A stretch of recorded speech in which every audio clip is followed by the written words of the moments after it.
Hey there, sports history fan. This is Arnie Chapman, aka the Football History Dude, and I'm here to tell you about an awesome way for you to rub elbows with your favorite podcast hosts here on the Sports History Network, while at the same time rooting for your hometown team this upcoming NFL season. You've been hearing all about our partner, Tailgate Fantasy, the past few weeks. Well, dig on this. Tailgate created a special Sports History Network league for our listeners, so we can put the word fan back into fantasy football together. It's free to join, and if you do so before the season kicks off, you'll automatically be entered into a drawing for a free t-shirt from one of our other partners, Home Field Apparel. It's a win-win-win! So hurry up today and head to sportshistorynetwork.com/tailgate for all the details. Again, that's sportshistorynetwork.com/tailgate.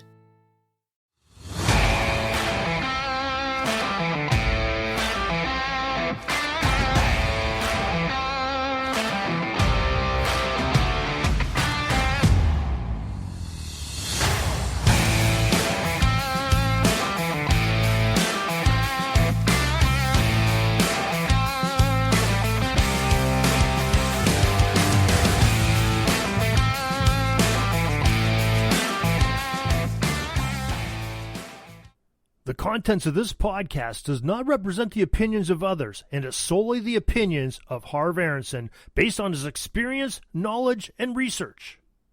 Welcome to the Total Sports Recall, your source for sports news and topics from a different angle. And now here's your host, HARV ARONSON. Welcome to the Total Sports Recall podcast. In this episode, we have a special guest, a good friend of the show and a gentleman I've known for a long time. Joining me today is Bob Swick, who produces a very fine magazine titled Gridiron Greats Magazine. Bob also has a podcast titled the Gridiron Greats Podcast. Bob's magazine has some really great articles about football history, but also focuses on sports collecting. It's hard to believe that it was 2009 when I first was a guest on Bob's show, and not again until this year. I am a contributing writer for Gridiron Greats, a quarterly magazine, and I could not be more proud that Bob has accepted me as a writer for his magazine, and I'm honored to be able to provide some historical stories to the magazine. Let's begin this podcast with Bob. Give us some background about himself. Welcome to the show, Bob, and I'm just going to give the listeners your bio first before we let you have the mic. Gridiron Greats Magazine editor and publisher Bob Swick has been collecting football cards since 1965. He has written about football cards and memorabilia since 1990 for several major sports collecting publications, including Sports Collectors Digest, and had his own column, Turning the Pages. He self-published Bob Swick's Football Times in the 1990s. He's been interviewed in Tough Stuff, The Giants Report, The Packers Report, and Beckett Football Monthly Magazine. He has also been a contributor to the Beckett Annual Football Price Guide. Bob took over publishing Gridiron Greats Magazine in 2008 at issue number 23 and has been publishing it ever since. Bob also collects programs, yearbooks, media guides, ticket stubs, pocket schedules, and team photos of the Green Bay Packers, of which he is a shareholder. He has also a complete collection of mainstream football cards, sets from 1948 to 2015. Bob is also a member of the Professional Football Researchers Association. Bob brings his expertise to the magazine in the form of his love of all things football related. His Bachelor of Arts is in journalism, and a master's degree in economics brings a unique focus to the niche of football memorabilia and history. Bob and his wife, Brenda, currently live in Southport, North Carolina. He has taught business and economic classes for over 41 years. On a part-time basis for numerous colleges and universities. He currently teaches online at the University of Cincinnati and Florida Institute of Technology. So, Bob, could you give our listeners a little more information about the Gridiron Greats magazine and how do they subscribe? Are you accepting new writers and anything else you would like to add? Well, first, Harv, thank you for having me on your show this evening. And I also want to thank you very much for all the articles you've written for the magazine. Over the years, you have a very, very unique blend of both the history of the game and the players of the game, especially from the Pittsburgh point of view and the Steelers' point of view, which I know you're a big fan of. Gridiron Greats Magazine is a quarterly publication. We are the only publication in North America that focuses on the history and memorabilia of the North American football game since its inception in 1869. And we try to cover the old game and the new game and everything else in between, both from a historical level and from a memorabilia football card level at the same time. So we normally run anywhere from 7 to 10 articles every quarter on a variety of subjects, and it's a very, very interesting magazine. We get a lot of compliments on it. I want to point out we're one of the few still print publications, even though you can get us as an online PDF publication. We still print a physical copy every quarter, and we still offer that to our subscribers. We are always looking for writers. If you have something of interest that you may think we might be interested in publishing, by all means, please contact me, and check out our website at gridirongreatsmagazine.com. A one-year subscription is only $29.95. The per issue price on the newsstand is $10 for each issue. Okay, and if any of the listeners aren't interested in reaching out to Bob, they can get his information, his email address from me, and of course they can find me on my Twitter page, my Twitter handle at TSRHARV59. So Bob, like me, I believe you're a member, and well, we've already said it, that you're a member of Professional Football Researchers Association. Great organization. It deals mostly with a fantastic history of professional football across the country. The PFRA has an annual convention. This one, past one, was held in my hometown of Pittsburgh. And I know you had said to me before, Bob, you had never attended one. But what is your involvement with PFRA for yourself? How are you involved with it? Well, I've been a member for well over 30 years of the PFRA. And at one time I was on the board of directors when they met remotely. Back then we had mail ballots that we used to use. So I've always been interested in the history of football, and I thought it was just a great publication, the Coffin Corner, 6 issues a year of all sorts of articles pertaining to football history, a lot of very, very unique subjects, very, very hard research subjects. It's a great organization. It's a great read for historical information on the game of football. So I enjoy it, and I do it more for the information I can receive from the PFRA as far as football history and certain teams, defunct leagues, so on and so forth. It's a great organization. I highly recommend it. And again, I know it's probably, I joined probably in either 91 or 92. So it's well over 30 years I've been a member of it. Wow, that's amazing. Bob Carroll, the late Bob Carroll, I corresponded with at length when I started my Football Times newsletter. And I remember he actually reviewed it. He was one of the subscribers to the newsletter. And he gave me a lot of encouragement over the years. He was great for the PFRA and great for the history of football. Oh, that's great. And I know they have, I just got my first issue. They have their own little publication called Coffin Corner. Right. Which is really neat. And people that want to write about football can also write for that, because I actually contacted them and they said, if you've got an article of interest, bring it our way. We'll see about publishing it. So that's another good opportunity for some football writers that might be out there. So I know you've attended some other conventions, and I think maybe some of those I believe have to do a lot with trading cards and collectibles and stuff like that. So could you tell our listeners just a little bit about some of the conventions you attend and maybe some of the background on those? Yeah, I normally attend the National Sports Collectors Convention, which is held once a year. And usually, believe it or not, it's held at the same time as the PFRA convention. And I know this year the National Convention, Sports Collectors Convention, was in Chicago.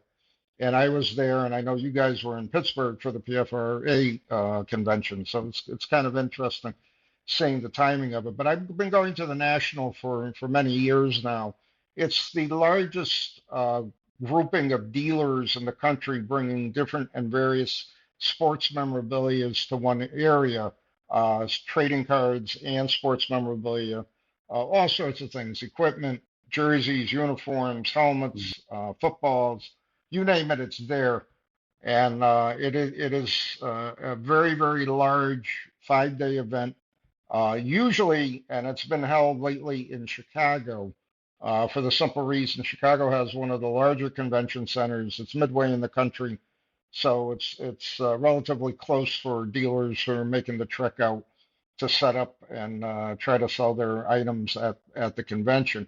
I've probably been to well over, I want to estimate almost 20 conventions over the past 25 years or so. And it's Wow. just it's just phenomenal seeing all the memorabilia all at once and all the cards all at once. Mhm. It's overwhelming to a lot of people. This year in Chicago was the largest national sports collectors convention ever in its history. Literally every hall in the convention center, which is actually in Rosemont, Illinois, was filled with dealers and trading card companies, so on and so forth. So there was so much stuff to see and so much stuff to view. I heard from so many different people. It was just so overwhelming, and there's no way they could have seen everything, even in the 5 day period that it was open. I also have done, and when I lived in Connecticut, I did a lot of smaller sports card shows and memorabilia shows there along the East Coast, from White Plains, New York, all the way through into Rhode Island. And these were much smaller events as compared to the National Sports Collectors Convention. So I've actually gone and set up as a dealer at the National Sports Collectors Convention, and I've also gone there as just as a customer, walking around and seeing stuff. They also have a lot of players, former players and current players, sign autographs, which is a Mhm. big draw for a lot of people. A lot of fans like in their favorite players' signature, autograph, Mhm. so on and so forth. And who might be some of those players you're talking about here? Uh, for example, Joe Montana has signed Okay. numerous times. Barry Mhm. Sanders, a lot of Chicago Bear players in Chicago sign, Wow. including Walter Payton at one time years ago signed. Gail Oh, Sayre wow. signed many years ago. So there are a lot of very very big names who Yeah. have signed over the years. Mhm. I know Joe Namath signed at several of them. Bart Starr, when he was alive, signed at several of them. I don't collect autographs per se. Mhm. I only collect autographs that are autographed to me, Bob, and Yeah. my connections in the magazine have afforded me opportunities where we did Mhm. some fundraisers for players, and I got their autographs as a gratis for what we did, so on and so forth. But there are a lot of hardcore collectors out there, Harv, as you Oh well yeah. know, Oh who yeah. will get there at 3 hours before the show opens so they can get in line to get their items signed, so on and so forth. Wow. And a big signer at these shows, again, when he was alive, was Jim Brown. No, He no was kidding. very well known at the Nationals to Mhm. sign, and also players from other, um, sports, so on and so forth. It was interesting when Brenda and I were in Baltimore for the National that was held there a couple of times. We're we're getting an elevator, and the elevator opens, and who's there? Frank Robinson. No, no And kidding. we got into the elevator. We're all going downstairs. It was actually the day we were checking out, and it was kind of funny. So I just said hi to him. We were very, I didn't say, "Can I have your autograph?" or anything like that, Mhm. Mhm. but we were very, professional. And Mhm. it was interesting. We both went down, and we were looking. We needed a taxi to get to the train station. He was taking Mhm. a taxi to the airport, and he obviously got his taxi before me. So That's interesting. it was a cute story, Yeah. seeing it. And Brenda had no clue who I was, and she said, "Who was that guy?" I said, "That was Yeah. Frank Robinson, the Baltimore Orioles." So Yeah. it was Yeah. kind of funny. Years So ago, I also met Brooks Robinson. It was in a hotel or something. I don't know what he was there for, but I recognized him right away. And people I were with were like, "Who's Brooks Robinson?" He just happens to be the greatest defensive third baseman in the history of the game. yeah, So it's yeah. interesting. I have one other quick story about Sure. meeting a non-football player, but we were Uh-huh. on vacation in Provo, Turks and Caicos, in I believe it was either 2008 or 2009. and our daughter was with us. She was on college break. Mm-hmm. So the rumor was Jeter was staying at this very, very small hole-in-the-wall place to throw the paparazzi off. Mm-hmm. And we just happened to be in that restaurant of that hotel that night. We were going to have dinner. And there were a couple of people said, I think Jeter's going to be here, blah, blah, blah. And I said, okay. And again, I'm not the type, I would never hassle anybody, any celebrity for a autograph or anything while they're, that's their private time. I don't want to bother them, so on and so forth. So, and I get up to go to the men's room, and who's next to me but Derek Jeter. Oh, no kidding. And I just acknowledged him, said hi. He said hi to me. We finished our business. We're washing our hands at the sink, and we walked out. He's in the bar with his buddy playing cards, and I went back to the table and I said, "You will not believe who I just stood next to, doing you know what," and it was Jeter. Oh, no. And then the next morning, and this is the funniest part of the story. The next morning we go back there for breakfast. Because we were staying like about 3-4 places down from where he was supposedly at.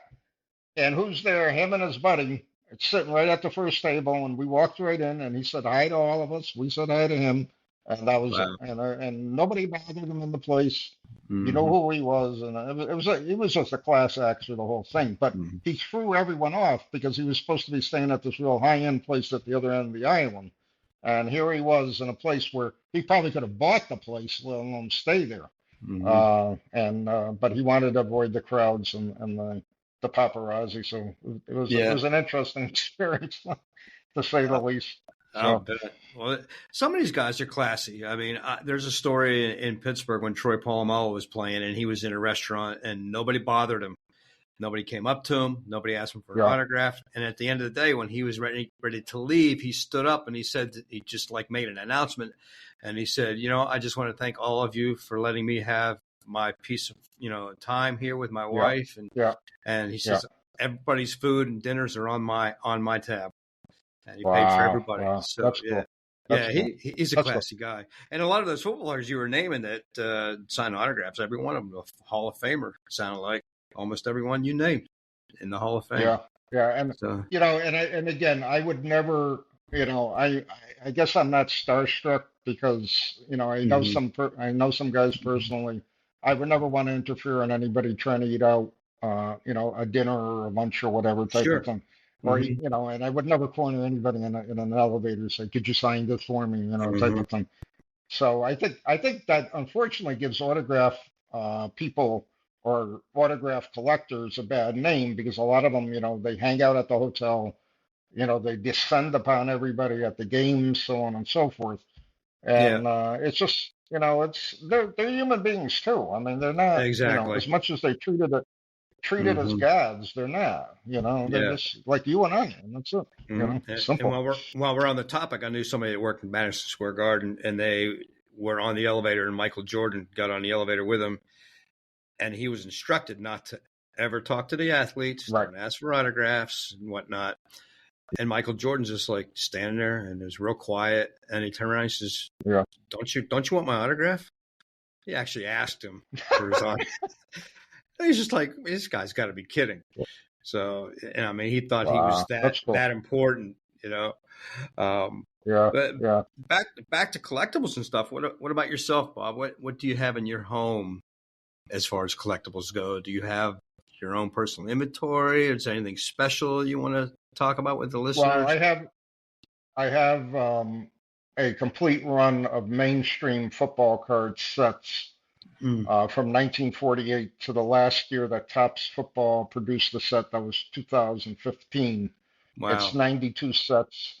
It includes the 48 and 49 Leaf sets, the 1948 to 55 Bowman sets, the 1951 Topps Magic football set, and then Topps 1955 to 2015, 1960 to 63 Fleer football sets, 1964 to 67 Philadelphia sets, and then last but not least, the 1976 to 1988 Fleer Team in Action sets.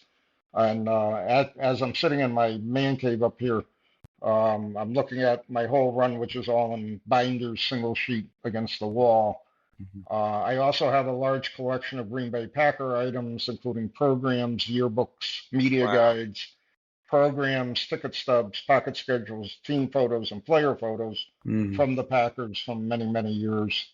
My yearbook collection is from 1961 to the current year. I'm missing the 1961 yearbook. And I have a complete media guide collection from 1965 to 2022. I haven't picked up the latest one yet. So I like publications because I like reading about the history of the team or the game or the players, so on and so forth. I have probably about 150 football hardcover and paperback books in my collection also. That I read, and I got about 100 media guides from various teams Very nice. that are also included. So very nice. I enjoy collecting it. I mean, I'm at the stage of my life now, though. I have been selling off some of the stuff. Yeah. Because again, I have no one to hand it down to. My daughter has absolutely no interest in it whatsoever. Yeah. I don't want to burden. If I go first, I don't want to burden Brenda with everything. So I've been selling off piecemeal certain pieces, which is kind of bittersweet in a way, but in a way I'm glad seeing who I'm selling them to because I'm handing it down to different collectors that I know, and I know they appreciate it. And I always said when you collect, you only rent the collection. Yeah. Because A, you can't take the collection with you, and B, you got to just collect what you like, enjoy it. Don't skip the mortgage payment to buy something type of thing. Use your head exactly when you're collecting things, so on and so forth. So yeah, it's an important part of collecting. Yeah, I'm kind of in the same boat as you. I had a lot of collectibles over the years, and I just figured, why am I keeping these? I don't even look at a lot of the books and magazines, so I made sure they went to a good place. But I am holding on to a piece of turf from Three River Stadiums. I have managed to keep that around. I agree with that.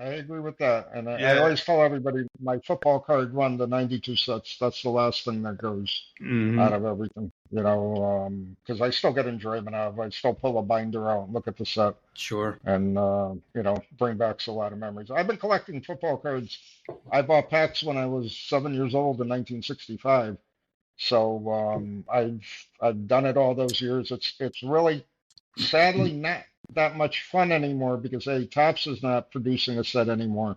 And I just can't believe I go into a Walmart and a pack of cards is $10.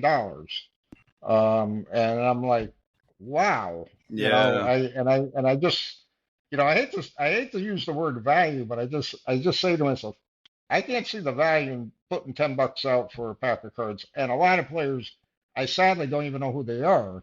Yeah. Even though I keep up with football. But there's a lot of guys that never play it down, and they end up having a card and that type of situation. So, well, somewhat related to that, Charles and I were talking the other day about baseball players, and that a lot of major leaguers today. We were talking about history of baseball and how rich the history is, and we both are historians. We like the trailblazers that opened the paths for so many players today. But we were talking about how some major leaguers don't even know some of the historic players. Exactly. And that's pretty sad that we both agree that baseball players, major leaguers today, should know the history of their sport. And the same goes for football.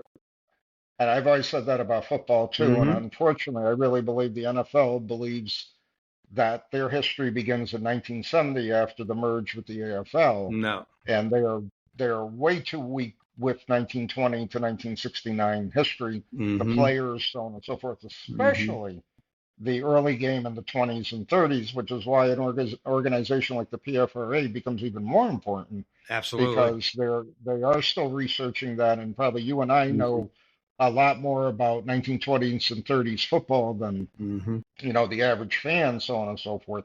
But we're also understanding that it has a history of the game's history is well over 100 years old. Right. It's not 50 years old. And that's what bothers me about the NFL. Yeah. And the other tragic thing and the sad thing about the NFL is they don't take care of the old timers, football players, Correct. with pensions and whatever else. And I got involved briefly with an organization years ago that was trying to help these kind of guys who are strapped with these huge medical bills and hospitals from injuries. And Jim Otto is a good example. I mean, I don't know how many surgeries that poor guy has had, but, the NFL makes so much money. There's no reason why they can't help some of these veteran players, who might need some help. And that's a pretty sad state of affairs for that. So Exactly. And that's why Mike Ditka's Gridiron Assistance Fund is so important. He's done a lot of fundraising to help guys out, and he's done a lot of things on his own. And a lot of older players too have done a lot of things that just don't get advertised that probably you and I would be aware of. But they're not looking for the glory. They're not a prime time trying to get some press out of it. They just do it because they know they have to do it, and it's the right thing to do. Exactly. And, I agree with you 100% on the NFL could be doing so much for their older players, especially those in need.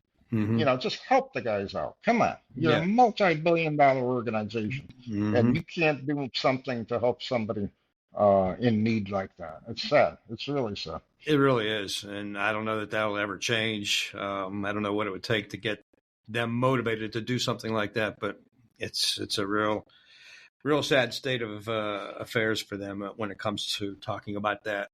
But I want to go back to the football cards because I had a thought the other day when I was thinking about this interview coming up.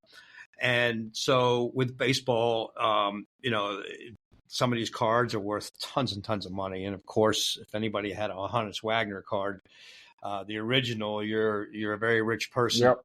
So I was going to ask you, is there a football card out there that you're aware of or you think might be almost equal value to that?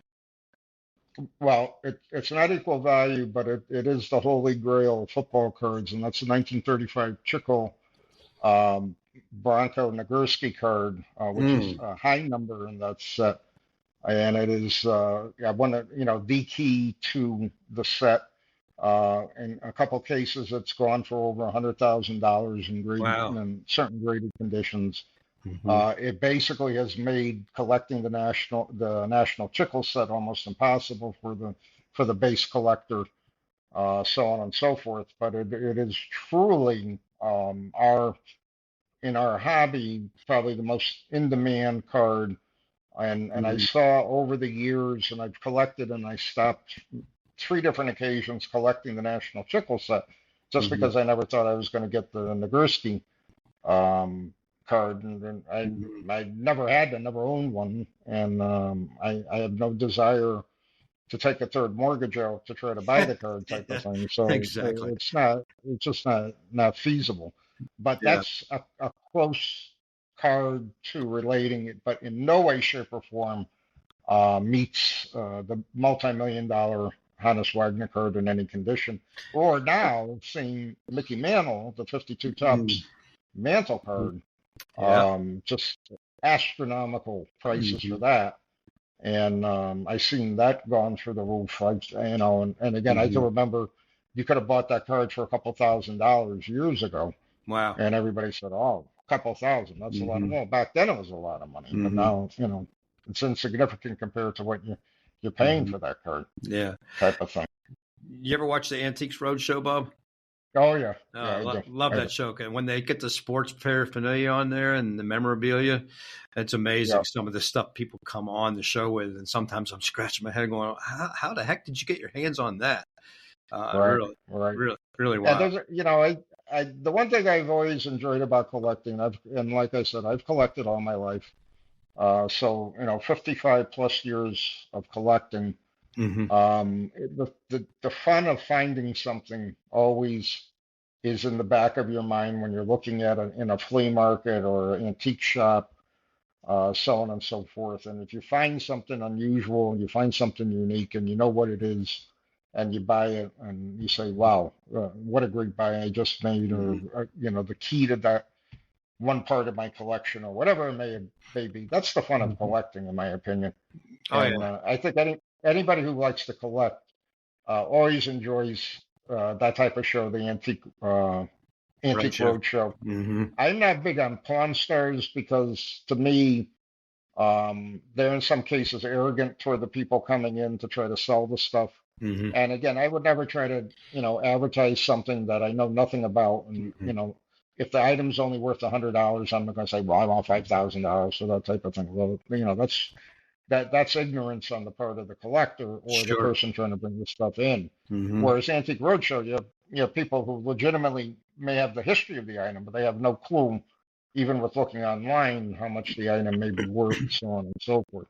So over the years, I've done a lot of appraisals for people, and sadly, I tell a lot of people, don't quit your day job yet with what you're showing them.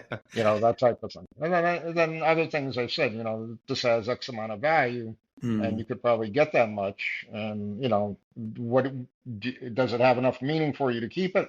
If it doesn't, sell it, move on with it, and that's it. So on and so forth. Well, I think what would make collectibles even more valuable is the story behind it. And if there's a really good Exactly. story behind it, then it becomes even more valuable. And that's what makes history so great. If there's no history to it. I agree. Yeah. I agree. Did you ever get the chance to meet Bronco Nagurski? Oh, no, No? not at all. No, Wow. not at all. Not at all. And he's a good example of what we were talking about before, the people that paved the way for this game. And when you hear names like Bronco Nagurski, like, oh my God, he was such a great player. Right. And just among many, many, many, many great players pre-1970. I mean, you can go on all day about some of these great players that made the game what it is. And it's just, ridiculous that some of these even current players in the NFL have no idea. They really don't know. Right. And again, the NFL is pretty good trying to prep these guys to try to not lose their entire pay their first year, especially if they're getting these multi-million-dollar bonuses. They're giving them financial advice, so on and so forth. They should spend a day teaching them and giving them a background on football history. And I don't know why they can't do that, but they won't. And, it is what it is, and that's it. Yeah. You could have any numerous guys from PFRA or a lot of different organizations go in and talk about, the game, where they come from, and these are the trailblazers to why you're sitting here right now and you're getting what you're getting as far as the salary is concerned to a large degree. Absolutely. Can you imagine what those guys back from then would be making today if they were playing today? They wouldn't be able to pay them, I don't think. Oh, yeah. It's crazy. I mean, think about how many guys, go way back in time where guys were playing and they had a regular full-time job at the same time. And they would practice at night and just play the game on a Saturday or Sunday or at night, and that's it. Yeah. It's truly amazing. Truly amazing. Well, they played for the love of the game, and that goes across the board for all sports. They're playing today for their salary and not for as a job, and that's what they're enjoying the game the way they should. Right. It is what it is, right? So, exactly. With the Gridiron Greats Magazine, what do you see, Bob, as far as the future is going down the road? Do you have expectations for it further than what it is right now? And then we'll also let listeners know of any other projects you might be working on personally.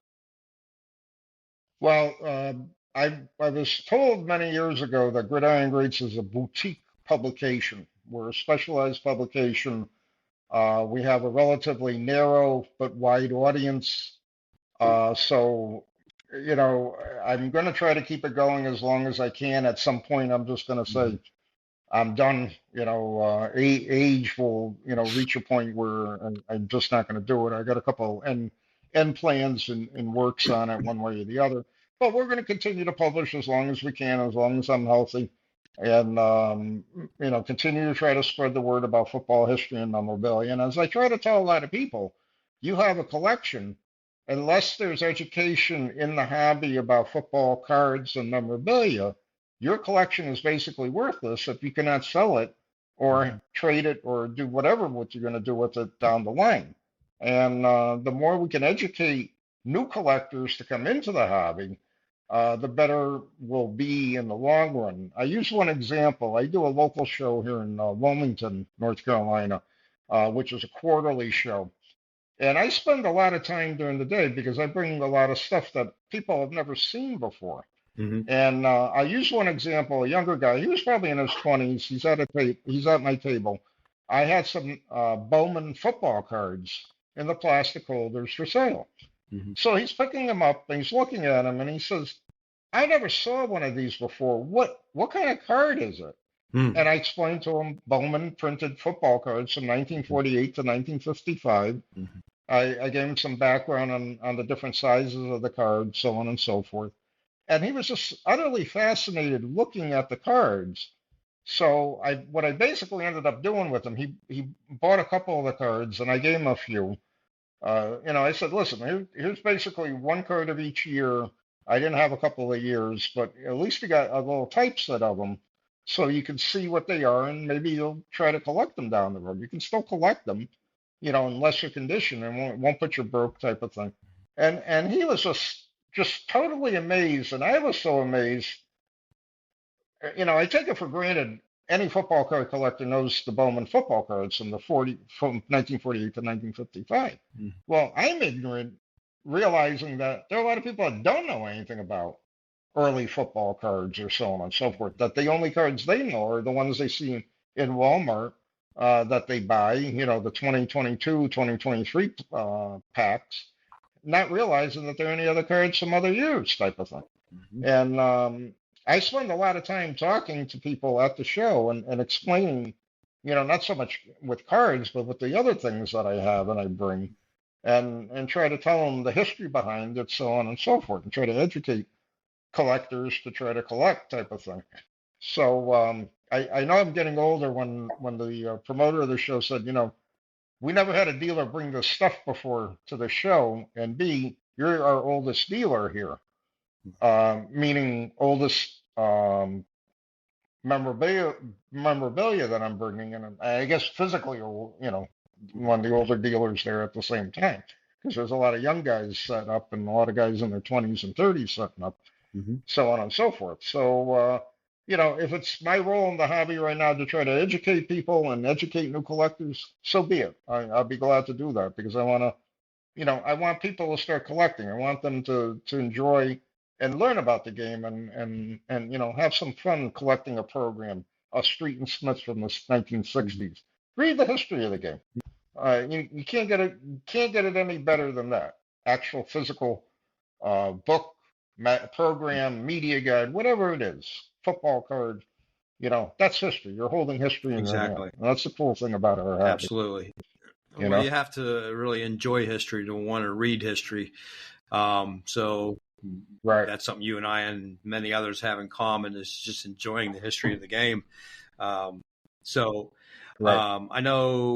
one of the guys you've had on your show several times, I think he might even be your co-host, Joe Squires. So, yeah. Yes. So, Joe, what's his involvement with you? Is he writes for your magazine or does he just help you with it? Yeah, he's a senior contributing writer like you, and he's my co-host for the podcast.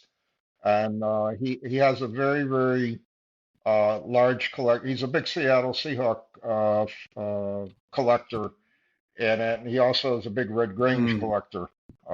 He has a lot of memorabilia and programs from Red Grange, and so he has he's very much active in the history of the game also. And there's a lot of other big collectors out there who are very focused on older material and on the history of the game, preserving the game. And another example I try to tell people and collectors especially that any publication, any program, yearbook, media guide, magazine pre-World War II, pre-1940, 41, up to 1945, to me is rare because of all the paper drives that were done during World War II and the stuff people gave to those paper drives, the stuff that got damaged in fires over the years, so on and so forth.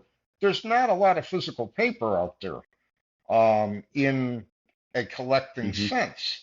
And I don't understand baseball. There's a demand for that, but football is finally catching up to baseball, in my opinion, as far as those older publications, those older magazines, so on and so forth, as far as collectability and as far as value is concerned at the same time.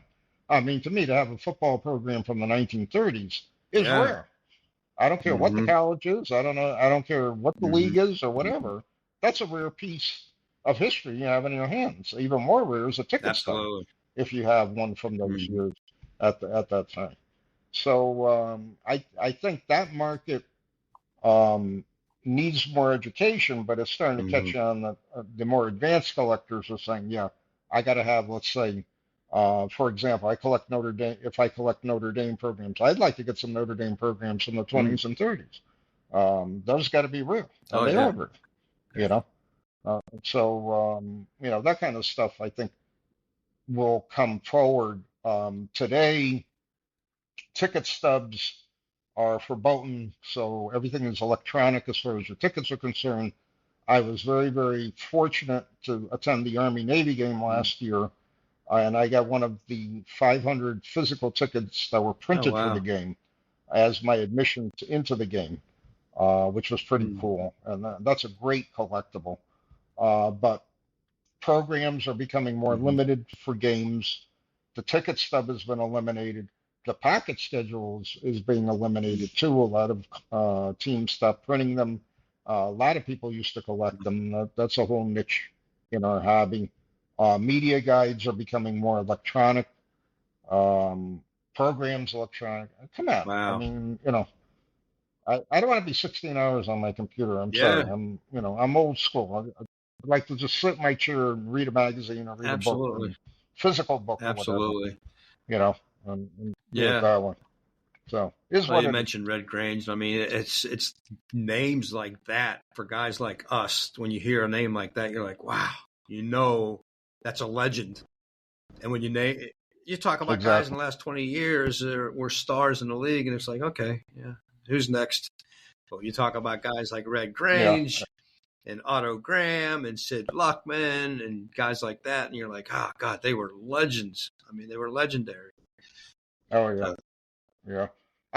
To me, the concept of a legend started to fade in the 90s when, you know, you had a lot more free agency, a lot of guys jumped teams, so on and so forth, rather than a guy playing his entire career like a Bart Starr for his entire career with the Packers, or I can't say Johnny Unitas because he ended up in San Diego that one year, and I can't say Namath because he, you know, had the debacle in Los Angeles with the Rams there. So, but most, you know, finding guys that played their entire career with one team are just so few and far between. Go back to baseball, a Jeter, you know, Mr. Yankee, you know, I'm glad he had no intention of going to any other team. A Cal Ripken playing with Baltimore for all those years, so on and so forth. So that to me, I love the guys that spent their entire career with one team. I understand the economics of the game, that you're going to go wherever you're going to go, where you're wanted. I still don't understand why Brady went to Tampa, but I do get it to a certain degree. I really don't know why Rodgers went to the Jets, knowing he was not in the greatest health. Those were the most four expensive plays in New York Jets history, or New Jersey Jets history. I mean, I saw that. I'm watching the game, and I said to Brenda, I wonder what happened if he gets injured are you serious? in this game. And no sooner you jinxed him. that I said that, he's on the ground, and he's holding the, and I said, it's got to be a tendon for or whatever. And it just looks like the past couple of years where he got injured on the field. I don't know what, you know, and again, it's a great elixir to go out on the field and have 80,000 people screaming your name. I get that point. You know, guys live for it. You got to know when you got to pack it in, type of thing. Brett Favre's a good example. I mean, he couldn't give it up, and you know, he got offered a real nice contract with the Packers for the rest of his life, but he still felt he had to play, and he actually had a good season with the Jets as Yeah, compared to yeah. Rodgers. And, his couple of years with the Uh-huh. Vikings, which, was brutal to watch, because he's Mr. Packer. So, but, I get it. I mean, they're playing for the, they're playing for Yeah. the glory. You want to hear the And when he cheers. got hurt, When the cheers stop, you don't know what to do. And when Rodgers got hurt the other night, I just said that there's two things here: karma and hype. Everybody had the Jets going to the Super Bowl because of Aaron Rodgers. They're going to be a great team. They'll be pushing the Super Bowl. Yep. And then he goes down, and that's it. Because see what happened last week with Zach Wilson. They're in serious trouble, the Jets. Yeah. I mean, it was a sad game against the Cowboys, and I'm pleasantly surprised in a way of Jordan Love taking over because he's pretty low keyed. He doesn't have an ego like a Rodgers, and he seems more of like a Favre type player where he's trying to push himself, trying to go all out, and try to win. They should have won in Atlanta. He made a couple of bad mistakes. He's still trying to get in his groove. I get that. I said before the season, if the Packers end up 9-8, that's going to be good. People bit my head off after the first week because they won, but they came back down to earth. Watching the Atlanta game and again, I don't really think Atlanta's that good, but they were good enough to come back and win, and that's it. And again, I hate to use a cliche on any given Sunday, or in our case now on any given Thursday, Sunday, or Monday. Anything can happen. And, there's a lot of parity in the NFL, unfortunately. And I don't think there's, really strong teams that can play to a level like the Dolphins did going undefeated, or some of the early Patriot teams, so on and so forth.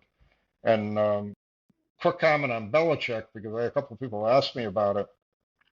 And I say to them, they just don't have a lot of good players on the team. So Belichick can't coach his way with mediocrity and try to, produce something that's not there. They just don't have it. Yeah.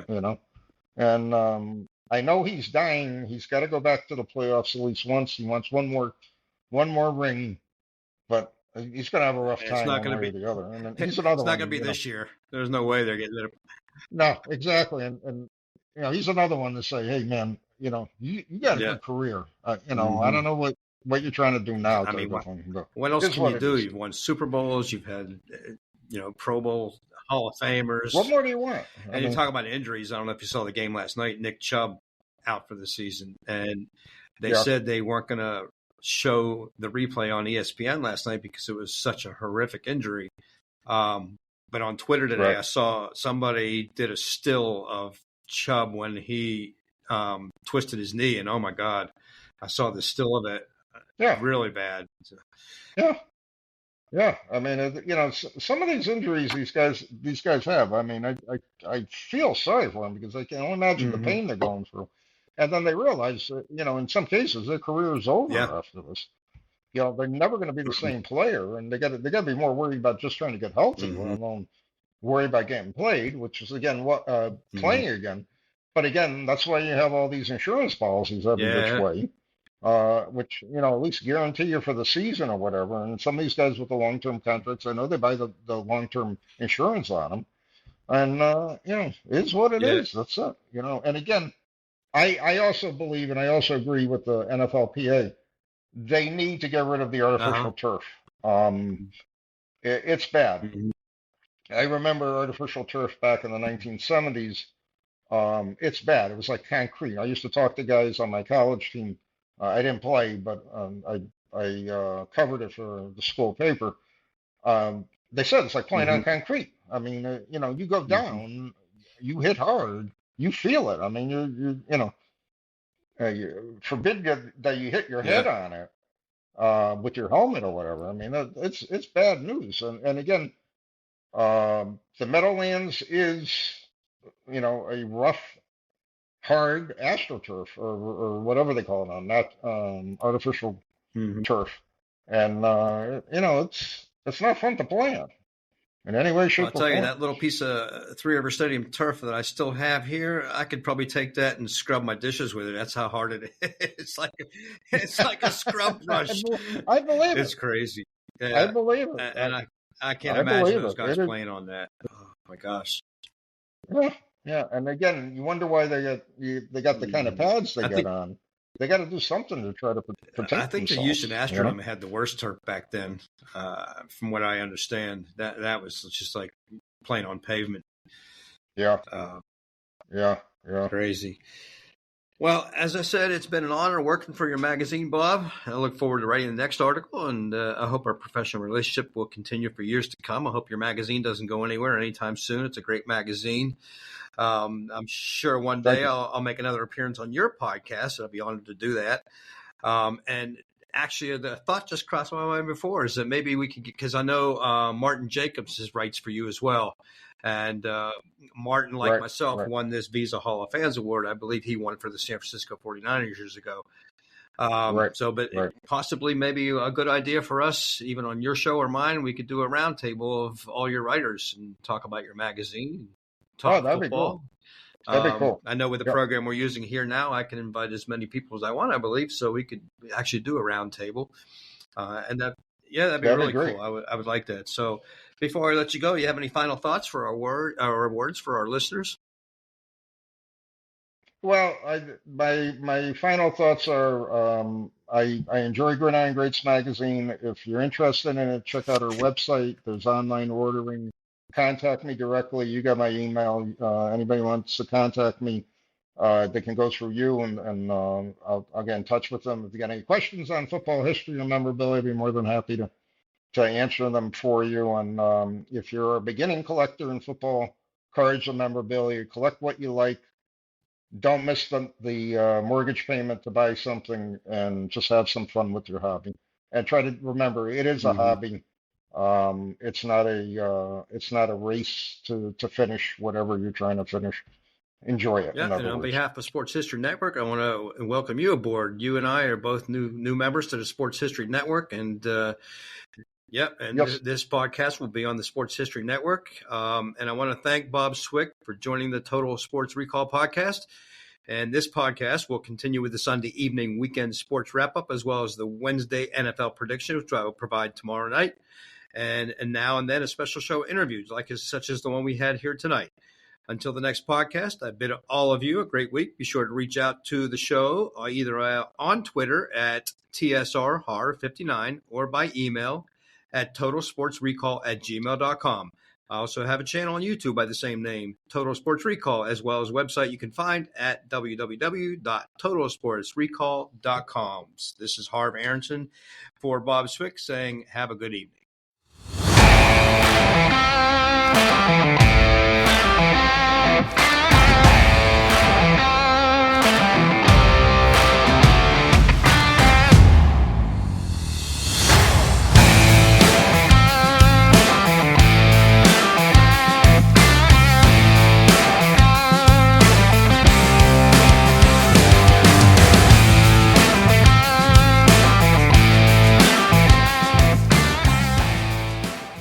Hey there, sports history fan. This is Arnie Chapman, aka the Football History Dude, and I wanted to thank you for stopping by to listen to another episode here on the Sports History Network. Our podcasters are passionate about uncovering and sharing sports stories from yesteryear. And if you didn't know it already, we have over 30 shows across the network covering all sorts of sports history topics. In fact, here's a glimpse into one of our awesome podcasts here on the network. Hello, football friends. This is Darren Hayes of the Pigskin Dispatch podcast, and I'd like to invite you to the portal of positive football history, Pigskin Dispatch and pigskindispatch.com. We talk about everything that centers around the game of American football, expert discussions, the origins of the games, the great players, teams, and coaches, and more, and some great guests and insights from experts. We have new episodes 3 to 4 times a week, and you can find us on sportshistorynetwork.com, pigskindispatch.com, or your favorite podcast provider. How about that? I bet you're super hyped to go listen to that new podcast, right? Well, to learn about this show and all the other podcasts on the network, head over to sportshistorynetwork.com/podcasts. Again, that's sportshistorynetwork.com/podcasts. Head over there today to find your next favorite sports history podcast.